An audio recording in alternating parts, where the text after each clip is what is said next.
The morning sun peeked through the windows of Harbor Brew, casting golden light on the polished counter I had sanded myself 5 years ago. I stood behind it, tracing the familiar grooves left by thousands of coffee cups, each one part of a memory I wasn't ready to let go. By nightfall, I was expected to hand over the keys to everything I'd built.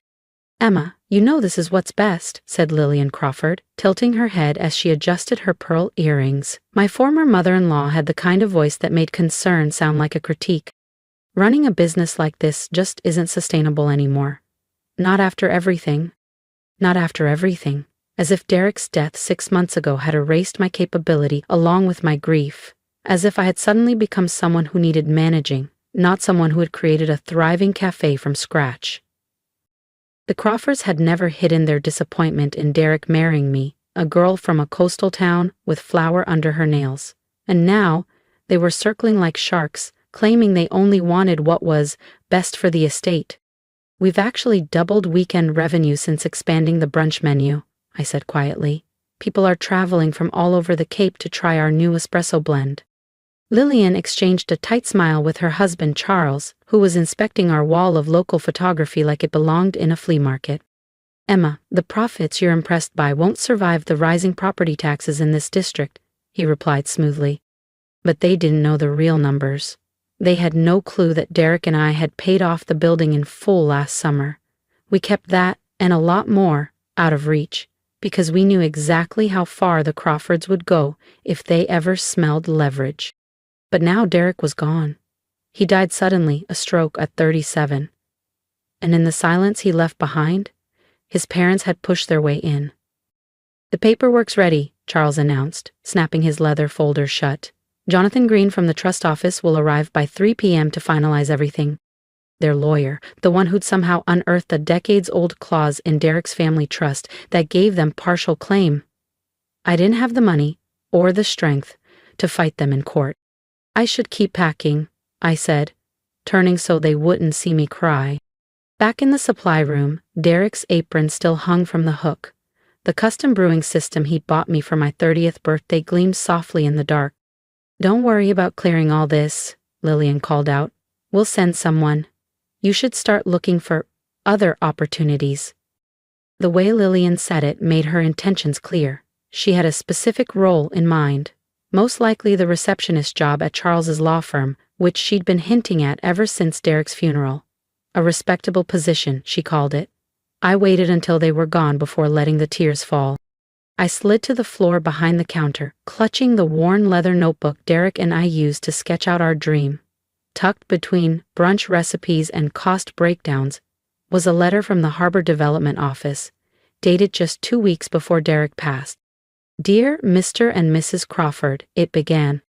The letter confirmed what Derek had hoped. Our cafe sat directly on the future site of the city's seaside redevelopment plan, an ambitious initiative to transform the Marina District into a modern hub of upscale retail and dining.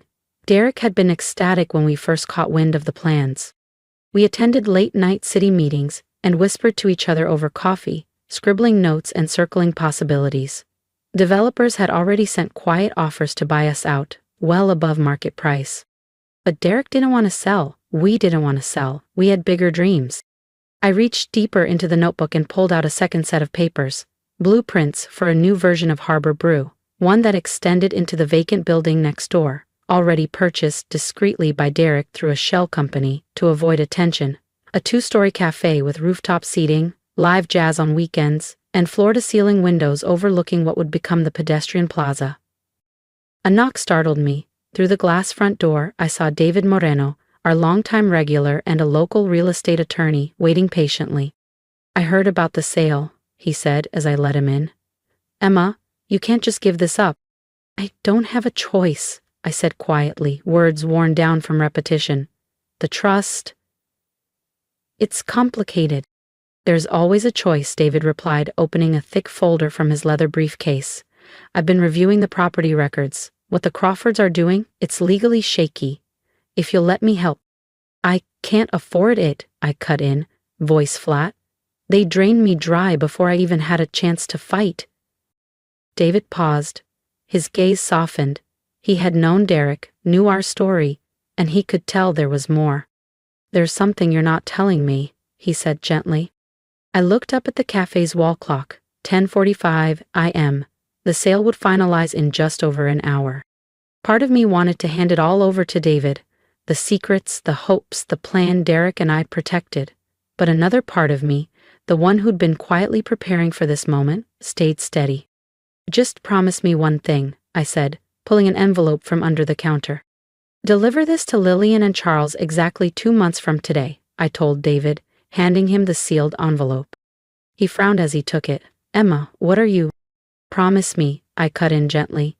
"Not before, not after, 2 months to the day." Still unsure, he tucked the envelope into the inside pocket of his jacket. "At least let me look over the sale contract before you sign anything." "It's already done," I replied, not unkindly. "The terms are locked in. Just trust me, David." After he left, I spent the remaining hour walking through Harbor Brew one last time. I let my fingers trail across the countertops, the menu chalkboard, the old cash register Derek had restored for our anniversary. In the corner, our antique espresso machine gleamed under the light. We'd bought it secondhand and spent months bringing it back to life. The wall of photos showed smiling faces, regulars, tourists, birthday candles, proposals. In one frame, Derek knelt at the corner table, a ring inside a latte cup. My heart ached, but not from regret. At noon sharp, the bell above the front door rang. Mr. Green arrived, crisp suit and briefcase in hand, with Lillian and Charles flanking him like royalty inspecting a newly conquered land. "Shall we begin?" Mr. Green asked, laying out the documents across the largest table. I sat opposite them, clutching the leather notebook in my lap like armor. Lillian was already discussing their plans. Something about a luxury wine-tasting lounge with curated pairings and live-string quartets. They didn't ask if I was okay, they didn't mention Derek, they didn't even notice the quiet smile on my face. I signed the documents in silence, each signature a carefully measured move. Not surrender, but strategy. The keys landed on the table with a soft clink. "It's all yours," I said. "Emma," Lillian said, feigning tenderness, "I know this is hard, but you'll see. It's for the best." "This is really what everyone needs," Charles added, with rehearsed finality.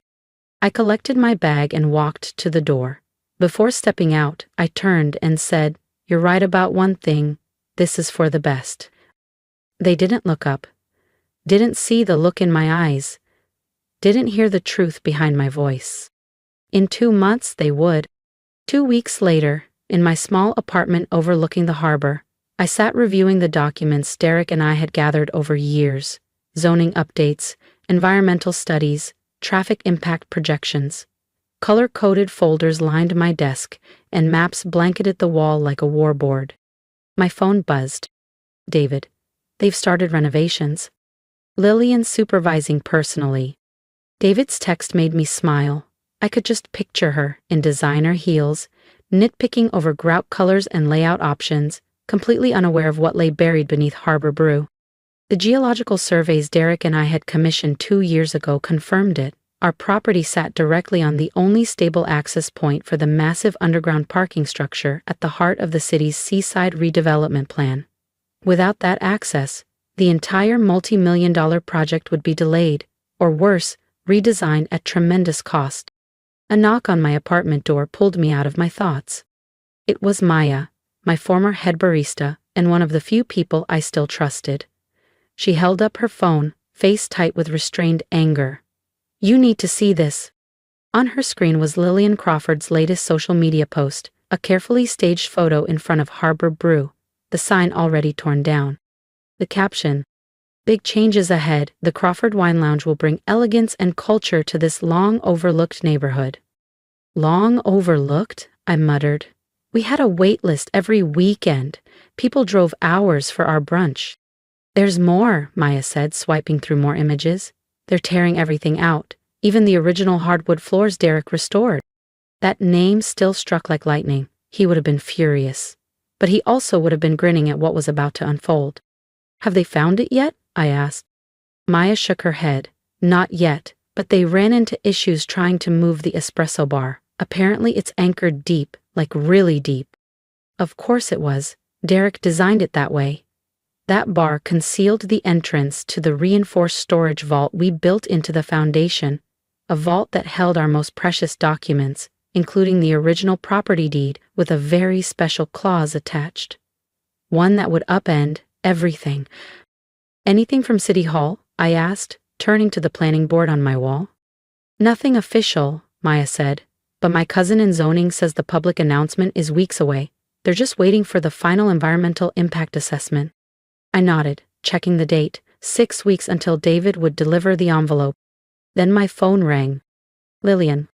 I almost let it go to voicemail, again, but something in my gut said, pick it up.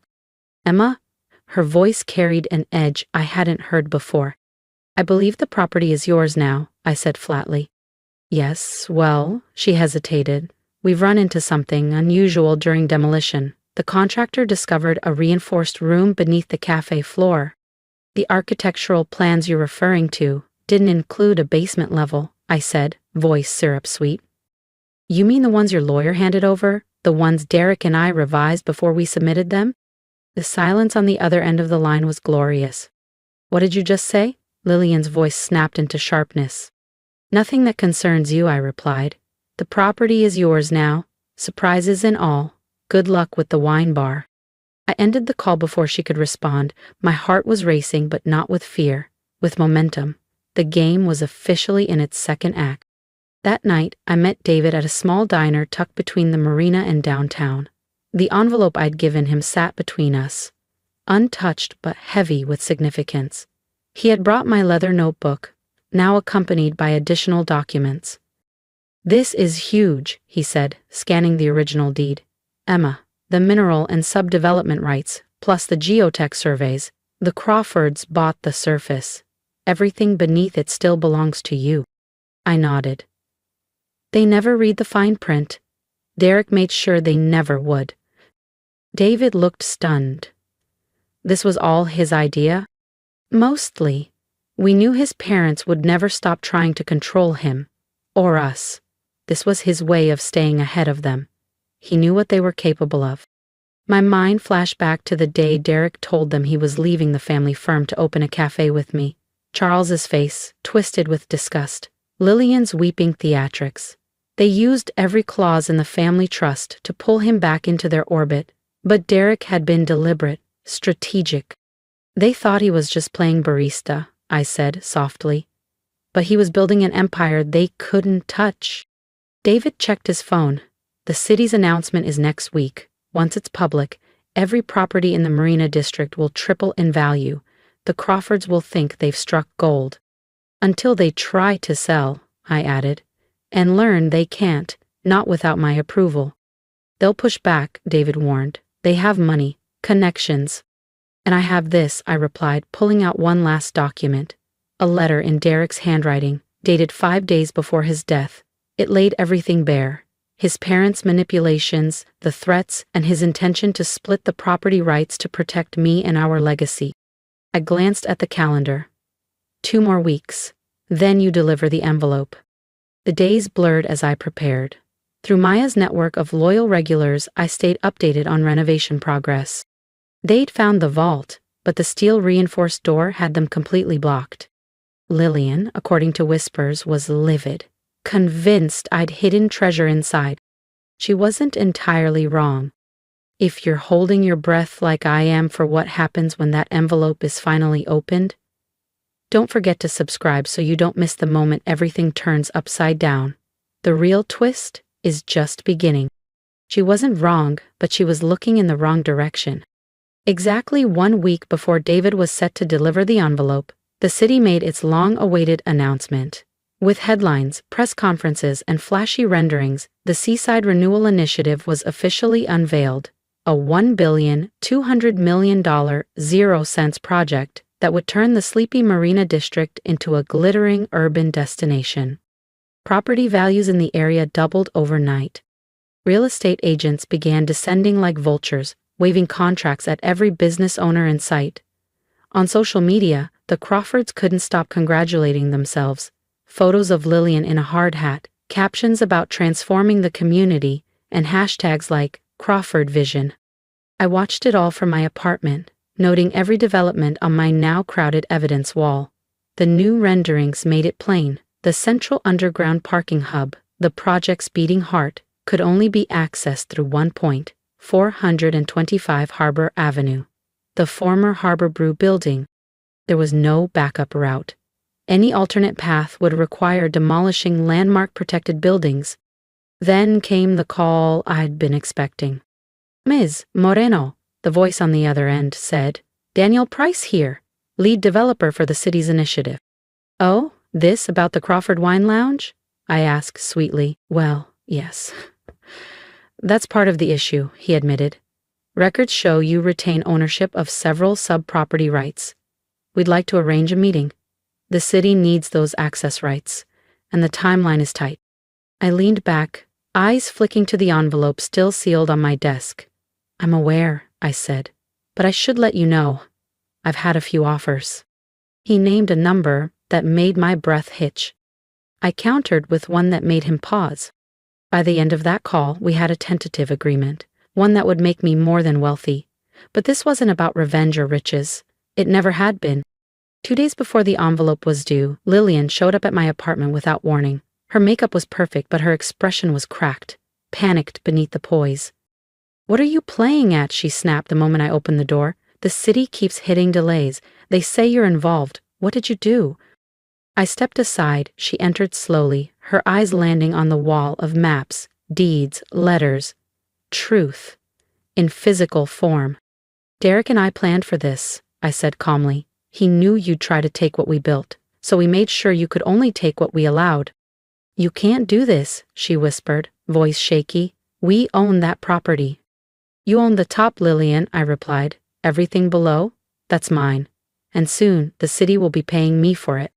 Lillian sank onto my couch, her tailored blazer and designer heels suddenly looking wildly out of place in my modest one-bedroom apartment. "Why?" she asked, her voice barely audible. "Why would he do this to us? To you?" I let out a short, bitter laugh. "You spent years trying to control him, dismissing his choices, using the family trust like a leash." I met her eyes. "Derek built something real, something honest, and you couldn't stand it." "We were trying to protect him," she whispered. "That cafe, he was meant for more." "No, that cafe was his dream, our dream," I said, cutting in. "And now it's going to fund everything we ever planned." I handed her a folder, the city's updated development blueprint. She scanned the documents, her hands trembling slightly as she pieced together the full picture. The property she thought she stole was a facade. The true value, the underground access, still belonged to me. "Charles will fight this," she said faintly, but the fire had faded from her tone. "Good," I replied, "because in less than 48 hours, you'll receive something Derek wanted you to see, a long time ago, a parting gift." Lillian left looking rattled, her perfectly composed exterior cracking like old porcelain. From my window, I watched her slide into her sleek black car. Her knuckles were white around the steering wheel. The next morning, I visited Derek's grave, thermos in hand filled with the dark roast he used to drink while we scribbled ideas in that leather notebook. "We did it," I whispered, kneeling. "Everything we dreamed of, it's finally unfolding." Less than 24 hours remained. Inside David's envelope were copies of every document that mattered: zoning records, survey maps, deed clauses, and most importantly, Derek's handwritten letter, detailing years of coercion and the legal firewall he built to keep his parents from seizing what wasn't theirs. The game was nearly over. At 8:57 a.m. the next morning, I sat in David's office, watching his laptop stream security footage from the Crawford law firm, a clean feed from the front desk camera. "They're all there," he said into the phone. "Charles, Lillian, their legal team. Looks like even a few board members showed up." "Perfect," I breathed. Exactly how Derek wanted it. At 9 o'clock sharp, David was led into their conference room. We couldn't hear them, but we could see everything. Lillian opened the envelope first, her face drained of color. Charles snatched the papers from her hands. As he read, his jaw tightened, and his grip clenched. Inside that envelope was everything. The property split, the trust manipulation records, and Derek's final words to his parents. the ones they were never meant to forget. Dear Mom and Dad, the letter began. If you're reading this, then everything has unfolded exactly the way I anticipated. You've tried to take what Emma and I built, believing you could sweep in, rewrite the story, and call it your own. But I've spent years preparing for this moment. I protected our legacy from your greed long before you even realized there was something to take. My phone buzzed. A message from Maya. They're tearing up the cafe floor. Attached was a photo of contractors jackhammering through the hand-laid hardwood Derek had restored himself. Beneath it, thick slabs of reinforced concrete. They were desperate, digging for a vault they thought held some hidden fortune. What they didn't realize was that the true treasure wasn't locked away. It was legal and already in motion. Back on the security feed, I saw Charles leap from his seat, face twisted in fury. The other attorneys flipped through the paperwork in stunned silence. Some shook their heads. Others made frantic calls. David leaned in toward his mic. They've found the clause. They know now. Without the subsurface rights, they can't sell. No developer will touch it. Another ping from Maya. City inspectors just arrived. They're posting permit violations for unauthorized demolition. Everything was falling into place. Derek's plan, perfectly timed. The Crawfords were so obsessed with seizing control, they'd skipped basic due diligence. Now their self-congratulating renovation efforts were becoming a legal and financial disaster. Then my phone rang. Daniel Price from the city's development office. Miss Moreno? He said without small talk. We've reviewed your revised counteroffer for the underground access rights. The council has approved the full amount. I couldn't help but smile. The number we'd agreed on was triple what the Crawfords paid for the entire building. When would you like to finalize paperwork? I asked. That's actually why I'm calling, he replied. Their lawyers reached out. They're accusing you of fraud. They claim the subsurface rights weren't properly disclosed in the sale. Page 18, I said calmly. Section 4, Clause C. It spelled out clearly. They signed for surface rights only. It's in black and white. On the feed, I saw Charles storm out of the room, barking into his phone. Seconds later, my phone lit up again. His number. You planned this, he growled. You and Derek set us up. No, Charles, I said evenly. You set yourselves up. You were so sure you could bulldoze your way through. You didn't even bother to read the terms. We'll fight this, he spat. We have influence, resources. So do I said, not missing a beat. Thanks to you, actually, I said. The money you paid for the surface rights? Derek and I used it to retain the best property attorneys in the state. I paused. Would you like their contact info? Charles hung up without a word. Back on the feed, I watched him re-enter the conference room. The other lawyers were already packing up, clearly wanting nothing to do with the legal storm brewing. Lillian remained seated at the table, Derek's letter trembling in her hands. Even through the grainy footage, I could see the tear tracks on her face.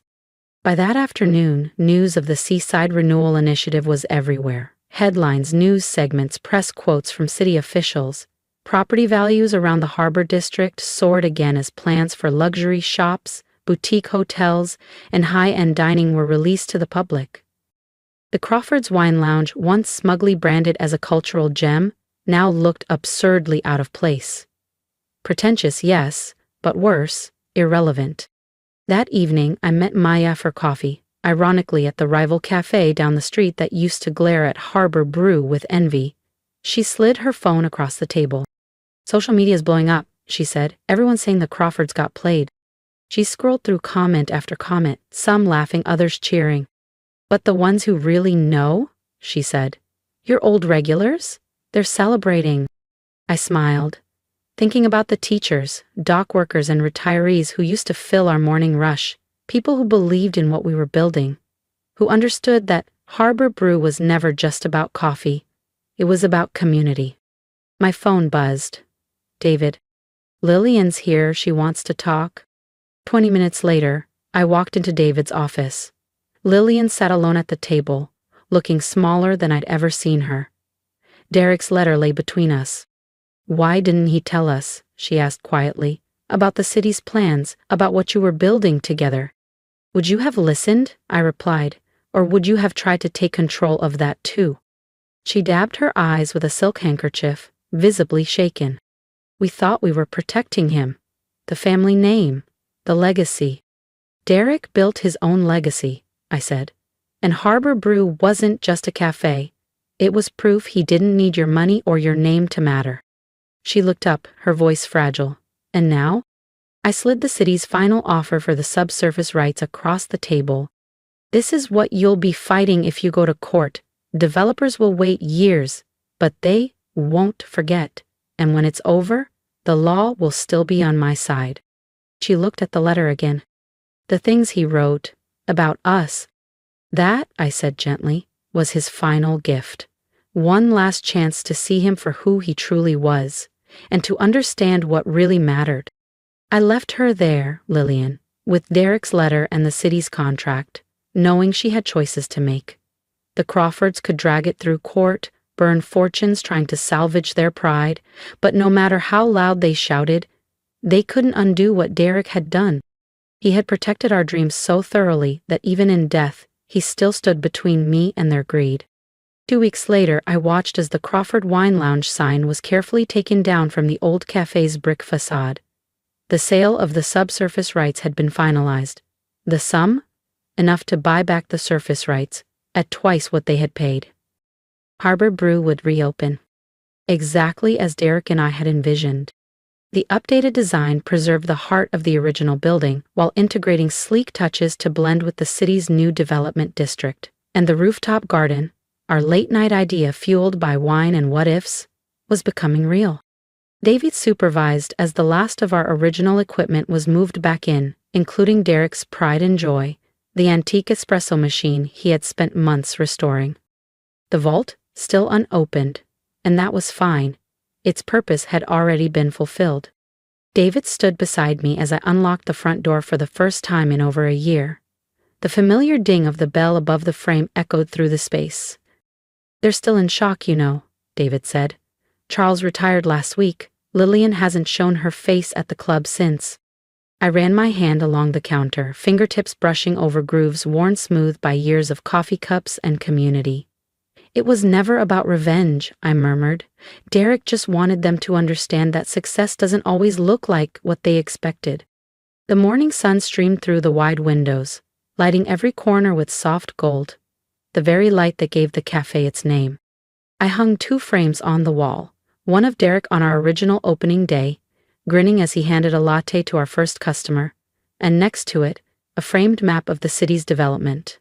Harbor Brew now the anchor of the new district. My phone buzzed. A message from Lillian. "He'd be proud of you. Of all of this. Of what you protected." Maybe it was a start. Maybe understanding comes late, but still matters. I began prepping for our reopening. The grinder hummed. The aroma bloomed. A small crowd formed outside, drawn by the new sign and the old spirit. Harbor Brew would shine again, not just as a cafe, but as proof that legacy isn't inherited, it's built.